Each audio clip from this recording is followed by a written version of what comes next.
I'm making barbecued spare ribs. This is my #1 favorite way to make barbecued ribs. You can use either lamb ribs, veal ribs, or pork ribs. I'm using pork today. I actually have 5 pounds of pork ribs. They're really good. I'm gonna slice them up. I've got some balsamic vinegar. That goes into my sauce. Olive oil. I'm gonna use 2 cans of that tomato and 1 can of paste. A handful of dried onions, about 2 ounces of brown sugar, and you could use fresh onions if you want, but you'd have to fry them first.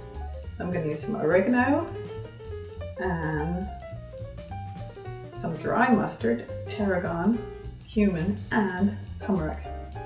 Oop. And I've put about a cup of water in my pot to start with. There goes in some of the tomatoes. Those aren't chopped, so. And the paste, and the onions, brown sugar, and all those spices. Doing good there. And here comes the sneaking in a couple tablespoons of vinegar. Balsamic vinegar I like, you can use whatever. And a bit of oil, but you can use whatever kind you want. If you don't like olive oil, you can use sunflower oil. It's just barbecue sauce. And there's the other can of tomatoes. Looking good, looking great. Stir it up. Come on, mix it. Okay. Oh, I've put half of the ribs in my casserole dish. So I'm pouring half of the stuff, the sauce on top, hot sauce. Not that it's hot, but it's hot. And then I put the rest of the ribs in there. Come on, get the board over there. See if you can figure a way to shove them off without them all going on the floor. Come on, don't make a mess again. If any fall, oh, one fell behind, look at that. Okay, and I'm wearing my food gloves again. Yeah. Don't like to get meat under my fingernails is another thing I don't like, but yeah. So there it is, all covered with the sauce. Looks great.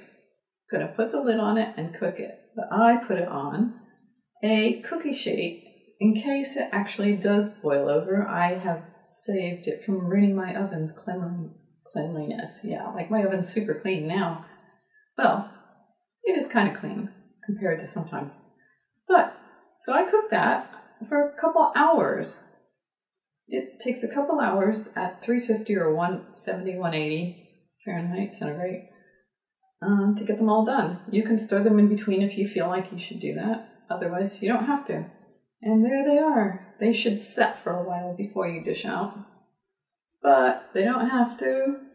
But I let mine set. So I'm going to put some in a plate and show you how, when you get them in a restaurant, you know they're not cooked long enough if you can't get all the meat off the bone, okay? They are just stuck to the bone. That is wrong. They need to be able to fall off of the bone. See, look at this. The meat is coming off the bone easily. Sometimes you go get this in a restaurant and you can't even get it off the bone with your teeth. So that would be bad, right? Okay, this is right. It's supposed to be very tender, juicy, and delicious. It's a great meal. Even the kids like it, so why not? And the leftover meat is great for making other things.